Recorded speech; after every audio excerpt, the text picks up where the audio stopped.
Obunachilar, bugun sizlarga bilan bitta kanal haqida gaplashamiz. Almas 189, Almas 189 da juda zo'r videolar bor. Unga obuna bo'linglar. Unda juda ham zo'r videolari bor. 31 ta obunachisi, ko'rdingizmi? Zo'r. Ana bitta videosi. إدريس نوح صالح إبراهيم لوط إسماعيل إسحاق يعقوب. Gördüğünüzler foydali videolar çıkardı. O juda ham zo'r. Ana yana bitta foydali videosi. Qiz, mana sizlarga savol.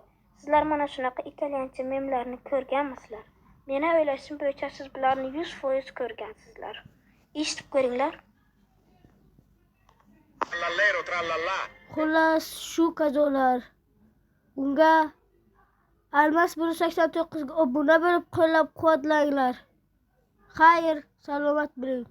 Sizlar bilan Almas 888 bo'ldi.